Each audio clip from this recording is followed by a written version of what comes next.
선생님들 안녕하세요. 교육학 클립 20편은 교육과정의 흐름 2탄입니다. 19편에서 전 중학교 영어 교사인 데이지쌤은 영국의 국가 교육과정이 추구하는 흐름에 맞게 학생 주도의 활동 중심, 역량 중심 수업을 했지만 학생들의 기초학력은 자꾸 떨어지는 현상을 경험합니다. 교육과정 전문가가 된 데이지쌤은 아무도 의심하지 않는 7가지 교육 미신이라는 책을 통해서 탄탄한 기본 기초 지식 교육이 바탕이 되는 교육과정의 필요성을 논증합니다. 교육과정은 학생들의 기초학력, 학교 교육의 성과와 밀접하게 관련이 되는 핵심 축이죠. 지난 시간에는 교육과정의 흐름 첫 번째 시간으로 1920년대 이전의 교과 중심 교육과정과 1920년대부터 50년대의 대세였던 경험 중심 교육과정에 대해 알아보며 지식과 실제적 능력의 대결로 이어진 교육과정의 흐름을 살펴보았습니다. 이번 시간에는 학문 중심 교육과정, 인간 중심 교육과정, 역량 중심 교육과정에 대해 알아보겠습니다. 교육과정의 역사가 지식과 실제적 능력의 대결처럼 흘러왔다면 경험을 중시했던 경험 중심 교육과정 이후에는 무엇을 중시했을까요? 예상 가능하시죠?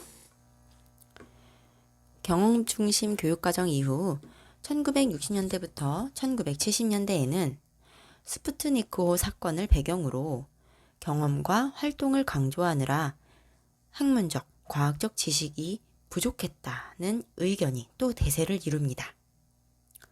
스푸트니크호 사건은 1957년 소련이 미국보다 앞서서 인류 역사상 최초로 인공위성 스푸트니크호를 발사했던 사건입니다. 소련의 발전에 놀란 미국은 이를 계기로 원리와 지식의 구조를 강조하는 학문 중심 교육과정을 추구합니다. 학문 중심 교육과정이 지식을 강조한다는 점에서는 교과 중심 교육과정과 비슷합니다. 그러나 교과 중심 교육과정이 지식 체계를 전수한다는 입장에 가깝다면 학문 중심 교육과정은 원리, 법칙 등 전이 가능한 지식의 구조를 강조한다는 점에서 차이가 있습니다. 브루너는 어떤 교과든지 지적으로 정직한 형태로 표현하면 어떤 발달 단계에 있는 어떤 아동에게도 효과적으로 가르칠 수 있다라고 했습니다. 그 교과의 지식, 진리를 관통하는 핵심적인 원리를 제대로 가르쳤다면 모든 교과를 모든 연령의 학생들에게 얼마든지 가르칠 수 있다고 이야기한 것이죠. 학문 중심 교육과정의 특징은 다음과 같습니다. 우선 앞서 이야기했듯이 교육 내용은 지식의 구조, 교육 방법은 발견학습입니다. 지식의 구조란 각 학문을 구성하는 기본 개념과 원리를 체계적으로 조직한 것을 말합니다. 일반적 개념과 원리, 기본 아이디어를 알면 학생들도 학자처럼 탐구 과정을 거치면서 한 가지 현상을 통해서 다른 현상을 이해하게 할 수 있다고 봅니다. 나선형 교육과정은 학문 중심 교육과정에서 빼놓을 수 없는 개념이죠. 학습자의 발달 단계를 고려하여 기본 지식, 원리를 반복하며 점점 폭과 깊이를 확대해서 심화된 지식을 배우게 한다는 교육과정입니다. 여기에는 3가지 조직 원리가 작용합니다. 반복 학습을 뜻하는 계속성, 논리적 계열에 따라 확대 심화된다는 계열성, 교과 간 연결과 병합을 한다는 통합성이요. 지식이라는 눈에 보이지 않는 개념을 표현하는 지식의 표상 방식에는 3가지가 있습니다. 하나는 작동적 표상입니다. 지식을 실제적인 작업, 활동을 통해 표현하고 알아보는 것이죠. 전조작기 학생들에게 적합한 방법이기도 합니다. 예를 들어 평형을 이루기 위해서는 양쪽의 무게가 같아야 한다라는 지식의 작동적 표상으로 저울이나 시소를 활용해 보는 거죠. 두 번째는 영상적 표상입니다. 예를 들어 지뢰의 구조라는 지식을 나타내기 위해 힘점, 받침점, 작용점을 표시한 그림을 활용하는 것이죠. 초등학생들이 많이 속하는 구체적 조작기에 적용하면 좋습니다. 세 번째는 상징적 표상입니다. 눈에 보이지 않아도 자명한 사실들을 나타내는 수단으로 우리는 공식이나 명제 등을 사용하죠. 추상적인 지식을 이해할 수 있는 형식적 조작기에 학생들에게 적용하면 좋습니다. 학문 중심 교육과정의 대표적인 교육 방법인 발견학습은 학생들이 학자들의 탐구 과정을 따라가는 학습 방법이라고 볼 수 있습니다. 발견학습은 교육학 클립 8편에서 자세히 다루었습니다. 간단히 개념만 복습해 볼까요? 발견학습에서 학습자들은 교사가 제시한 자료들로부터 지식의 구조를 발견해야 합니다. 교사가 구체적인 사례들을 제시하면 학생들은 귀납적 추론 능력을 활용하여 규칙성을 찾아내죠. 그 규칙성이 바로 지식의 구조의 바탕이 되는 핵심 내용입니다. 마치 학자들이 탐구할 때 여러 가지 사례들로부터 어떤 법칙을 찾아내는 과정과 유사하죠. 발견학습에 대한 자세한 내용은 교육학 클립 8편을 참고해 주세요. 학문 중심 교육과정의 장점은 경제적이고 단순한 학습 내용의 구조화로 많은 지식을 배울 수 있다는 점입니다. 기본 원리를 학습함으로써 높은 학습 전이가 일어나고 발견학습 과정에서 탐구의 희열을 느낄 수 있죠. 이것이 또 내재적 동기를 자극하고요. 그러다 보니 초보 지식을 가지고 있는 사람과 고등 지식을 가진 사람 간의 간극이 좁아질 수도 있습니다. 그러나 인지적 측면의 교육에 치중한다는 단점이 있죠. 실생활과 유리될 수 있습니다. 지식의 구조를 간파하는 교사의 충분한 지식 이해가 중요한데 이것도 쉽지 않죠. 교과 간 통합이 어렵고 사회적 문제에 무관심하다는 점도 한계입니다. 또 나선형 교육과정으로 대표되듯 학년 상승에 따라 내용이 확대되고 어려워지기 때문에 소수 엘리트 교육으로 갈 수도 있습니다.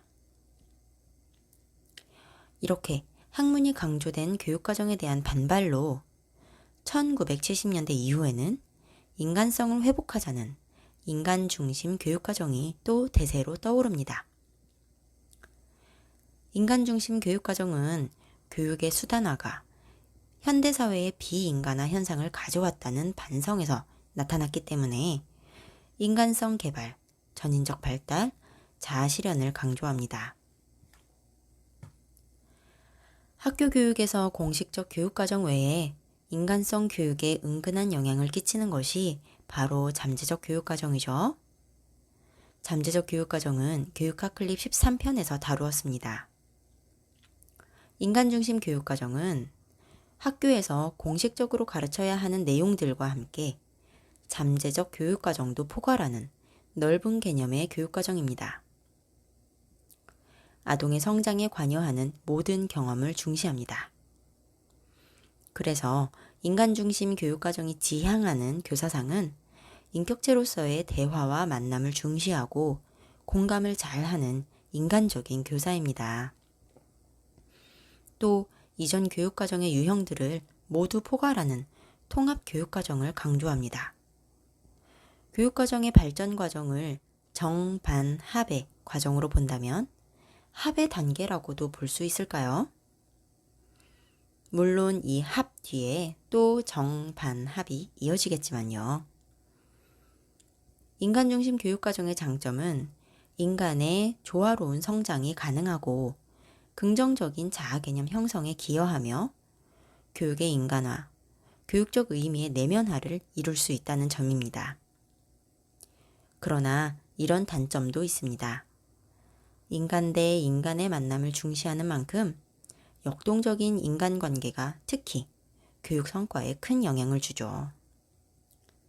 사제지간이라는 인간관계가 안 좋으면 교육 성과가 당연히 안 좋을 수 있습니다.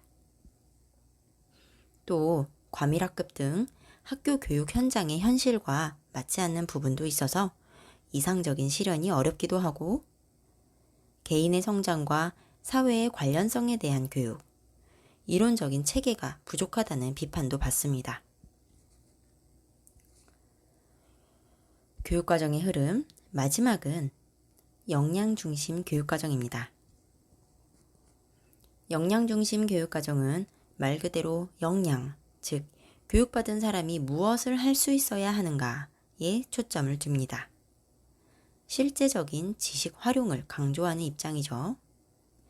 지식 자체가 목적이 아니라 인간 형성이 목적인 자유교육적 성격이 있으나 아는 데 그치지 않고 합리적인 선택을 하는 능력 등 실제적인 기능을 수행할 수 있는 역량교육에 초점을 맞추는 교육과정입니다. 참고로 자유교육은 교육학 클립 13편에서 다룬 적이 있습니다. 역량중심 교육과정의 특징은 이런 것들이 있습니다. 역량을 지식에서 분리시켜서 지식은 역량을 발달시키기 위한 수단으로 봅니다. 우리나라의 2015 개정교육과정은 역량중심 교육과정이라고도 불립니다. 실제로 우리나라에서도 강조되는 교육 방향은 후진적인 지식 암기 교육을 지향하고 고차원적 사고 능력을 신장시킬 수 있는 역량 교육을 지향하는 쪽으로 왔죠. 그런데 데이지 크리스토둘루는 아무도 의심하지 않는 7가지 교육 미신에서 이 지식 교육이 없으면 역량 교육도 불가능하다고 말하는 겁니다. 그렇다면 지식과 역량은 도대체 어떤 관계일까요? 아무도 의심하지 않는 7가지 교육 미신에서 데이지는 역량은 중요하지만 지식이 없으면 역량을 개발할 수 없다. 지식과 역량은 대척 관계가 아니라 충분한 기초 지식을 바탕으로 비판적 사고 능력 등의 역량이 발달할 수 있는 것이라고 했습니다.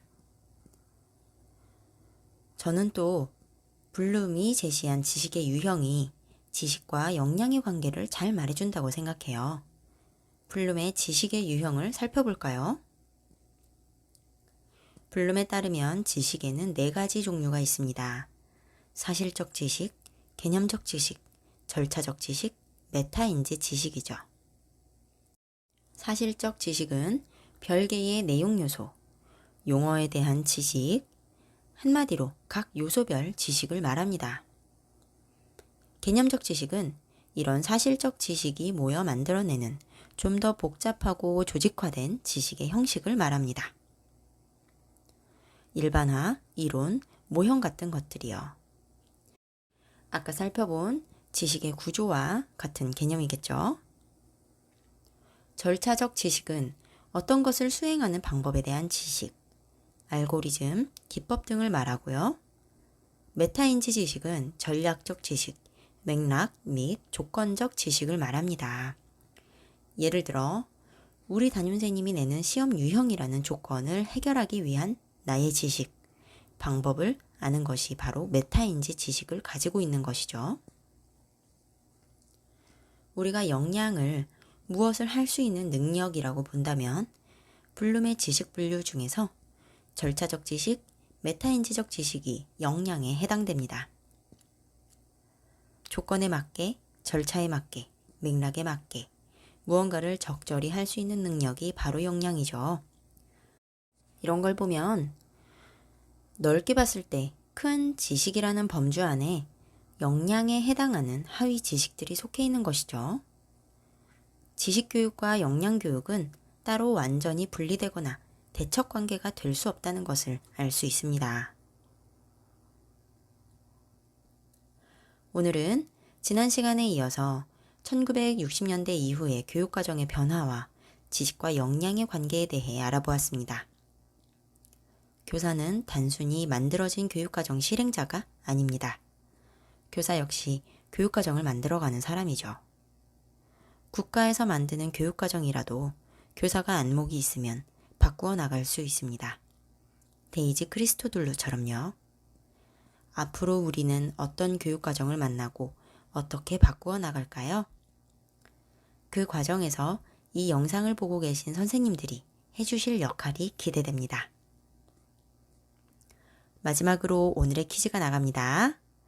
오늘 배운 내용 중 하나를 문제로 낼게요. 키워드를 떠올려 보세요. 답은 5초 후에 나옵니다. 그럼 퀴즈 잘 마치시고 다음 시간에 만나요. 건강하세요. 안녕.